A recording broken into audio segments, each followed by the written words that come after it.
Hello my dear progressive and ambitious ladies. So ये है second episode of the wise women series, जहाँ पर हम जो प्रॉब्लम्स है 24 से 35 एज ग्रुप की लेडीज़ का वो डिस्कस करने की कोशिश कर रहे हैं। और हमारे एक टारगेटेड साइकोलॉजी जो है लड़कियों की, उस पर मैं बात करने की कोशिश कर रही हूँ। This is that category of women who really want a lot of freedom, they want to live their life on their own terms. तो अगर आप उस कैटेगरी में आते हो तो यहाँ पर वो सारी प्रॉब्लम्स डिस्कस हो रही है जो शायद इतनी क्लियरली बाकी लोगों को पता नहीं है, because they are ready to just adjust with life the way it is and they are ready to make sacrifices, they are ready to make adjustments, but no no no no, we want the life we want, right. So बहुत अच्छा attitude है ये, और मुझे भी लगता है that your life is something that you consciously create. You don't have to live life like a victim of life but a conscious creator of life. तो इस जर्नी में जो भी प्रॉब्लम्स आती है उससे रिलेटेड हम बातें कर रहे हैं।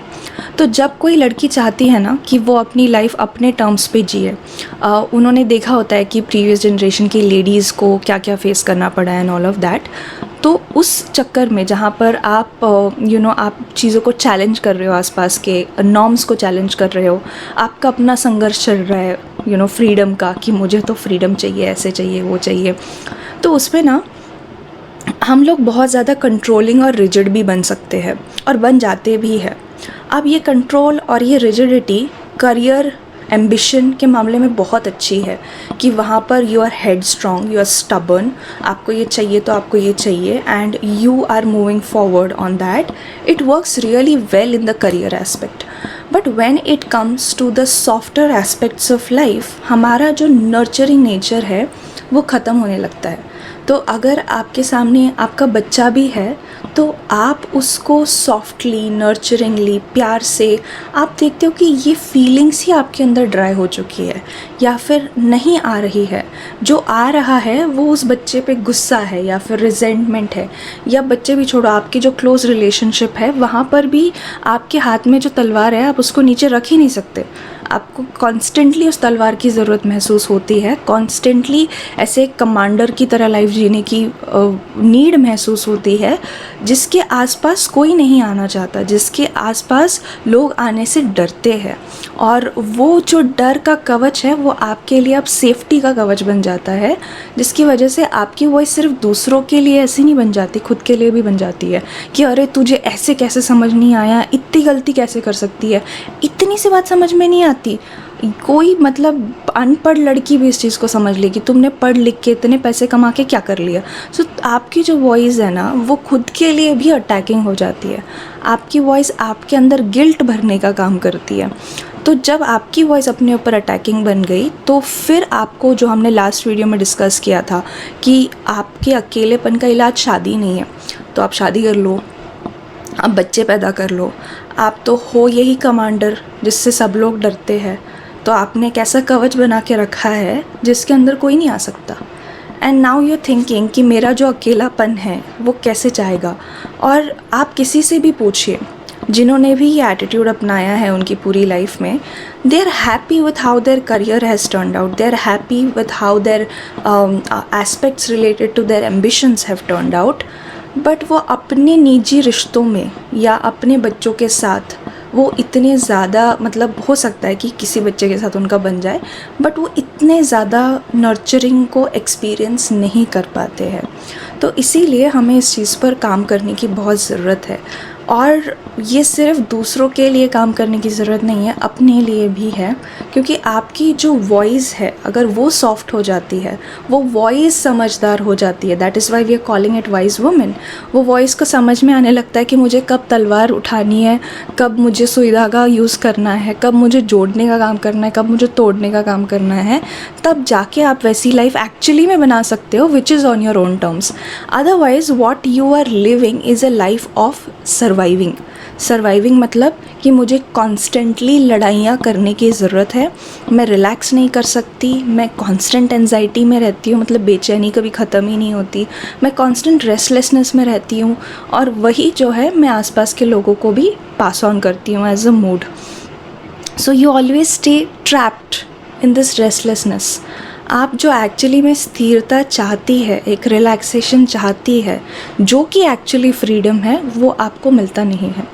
तो what you're getting out of control, is that really freedom, is a question that you would want to ask yourself. And in this video, this is what exactly we are going to talk about. हम लोग यही discuss करने वाले हैं कि आप अपने control issues या आप अपनी रिजिडिटी के साथ कैसे डील करोगे, और जो दूसरों का कंट्रोल होता है उसको आप कैसे देख सकते हो फ्रॉम अ डिफरेंट पर्सपेक्टिव, ताकि आपको ना ये ज़रूरत ना फील हो कि मुझे हमेशा तलवार उठा के आगे बढ़ने की ज़रूरत है. ज़रूरत पड़ी तो आप उठा भी लोगे क्योंकि आपको तो आता है खुद के लिए लड़ना, और जहाँ पर नहीं है तो आप नीचे रख भी दोगे क्योंकि आपको पता है कि यहाँ पर तलवार की ज़रूरत नहीं है मुझे. सो ऐसे जीने के लिए आपको एक पर्सपेक्टिव की बहुत ज़्यादा ज़रूरत है. वो पर्सपेक्टिव ये है कि हम इंसान कितनी भी कोशिश करें to control everything that happens around us, there will be something which will not happen according to us. मतलब आपको कैसे पता चलेगा कि आपको कंट्रोल इश्यूज़ है?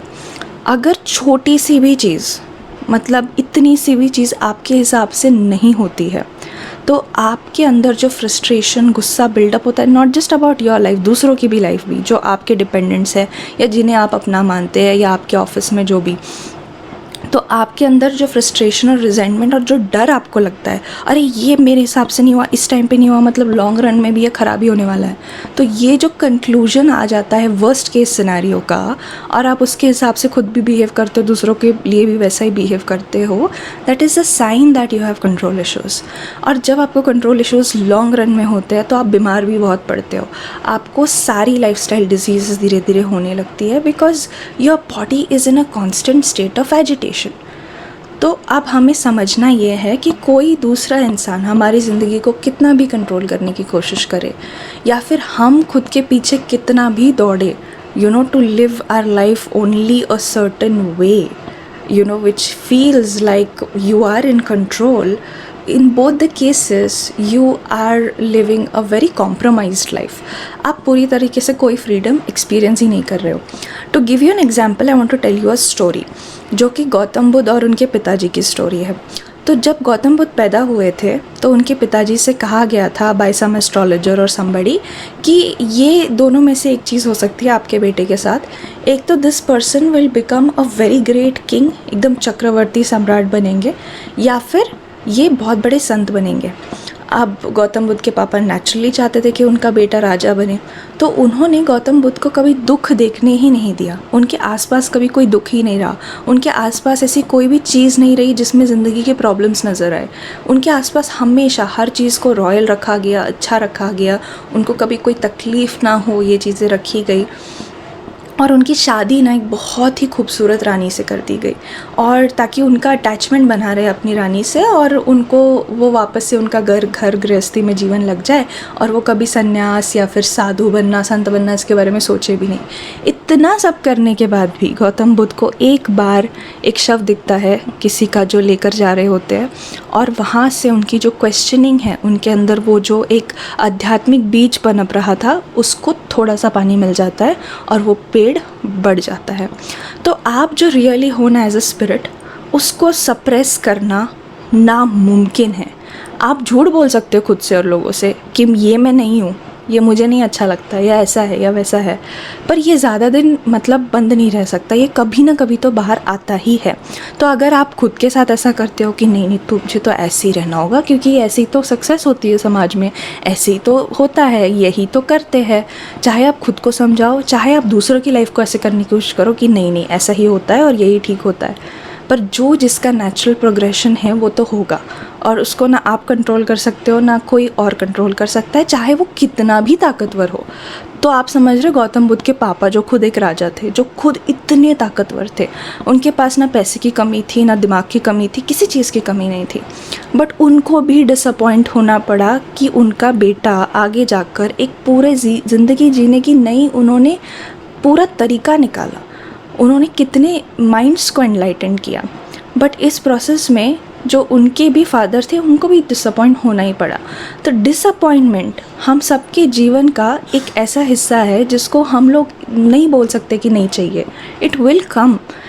and it is coming, that doesn't mean कि something wrong is happening. We all will be disappointed at some point or other point in our lives, and just being in acceptance with that कि ये जो छोटी मोटी disappointments है, इससे हमेशा कुछ गलत ही हो ऐसा ज़रूरी नहीं है, कुछ सही भी हो सकता है. तो जब आपका दिमाग ऐसे खुल जाता है तो आपके अंदर जो एक स्थिरता आने लगती है आपकी सोच में, आपके इमोशंस में, वो बहुत कामिंग होती है और वो बहुत नेचुरल होती है. तो आपको आपके मन के अंदर पता होना चाहिए कि ऐसा कोई करना आपके साथ तो पॉसिबल नहीं है, फिर वो चाहे कितना भी पावरफुल इंसान हो. दूसरी चीज़, कंट्रोल और पावर की नीड कहाँ से आती है? वो आती है फियर और पावरलेसनेस से. जैसे कि मैंने कहा, आपने जो भी देखा होगा इन जनरल, जैसे भी लड़कियों की हालत थी बहुत जनरेशन पहले तक, वो सर्वाइवल में जी रहे थे, वो सर्वाइव करने की कोशिश कर रहे थे, वो लड़ने की कोशिश कर रहे थे. आज हमारी लड़ाइयाँ बदल चुकी है, अलग चीज़ों के लिए हम करने की कोशिश कर रहे हैं, बट हमारे पास काफ़ी ज़्यादा चॉइस है, काफ़ी ज़्यादा चॉइस है. और इस चॉइस को एक्सरसाइज करने से ही आपकी जो पावर है वो आपको फील होगी. तो whatever feels like something that you would want to choose. जैसे अगर आप एक लेडी नहीं हो जो कॉर्पोरेट लाइफ नहीं जीना चाहती है, तो ज़बरदस्ती स्ट्रॉन्ग वुमन दिखाने के लिए आपको कॉर्पोरेट लाइफ जीने की ज़रूरत नहीं. अरे मैं इतनी स्ट्रॉन्ग हूँ ना, मैं तो कुछ भी झेल सकती हूँ. नहीं पसंद यार कॉर्पोरेट लाइफ, हमको थोड़ी सी रिलैक्स्ड लाइफ जीनी है, मुझे तो हिल्स में जाकर रहना है. या फिर ऐसी कोई अगर आपकी इच्छा होगी कि आप थोड़ी देर के लिए काम करो 4-5 घंटे, बाकी टाइम आप रिलैक्स करना चाहते हो, that choice is there, exercise it. Okay, so ये सारी चॉइसेस हमारे पास है. तो जब हमें पावरलेस फील होता है, जब हमें इनसिक्योरिटी फील होती है, तभी हम ऐसे सर्वाइवल वाली, एजिटेशन वाली चॉइसेस करते हैं. तो हमें हमारे अंदर लानी है वो स्थिरता, हमें हमारे अंदर लानी है वो निडरता. वो आती कहाँ से है? वो आती है बहुत स्ट्रॉन्ग फेथ से, बहुत स्ट्रॉन्ग विश्वास से. तो अगर आपका भगवान में विश्वास है, अगर आपका यूनिवर्स पे विश्वास है, अगर आपका जो नेचुरल फेनोमेना जो इस पूरे सिस्टम को चलाता है उस पर विश्वास है, आप किसी भी रिलीजन के हो सकते हो. जैसे आप कुछ नहीं करते but sun rises every day in the morning, आप कुछ नहीं करते बट नेचर की अपनी साइकिल्स चल रही होती है. तो there is some intelligence that's functioning. You are not in absolute control of actually anything.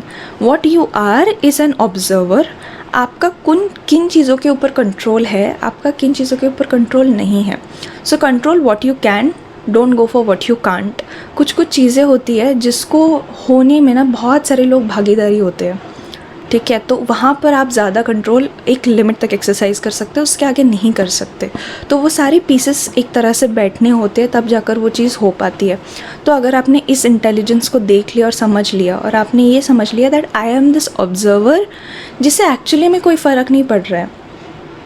I am this observer, इतने सारे लाइफ इवेंट्स हो गए, I am the same observer.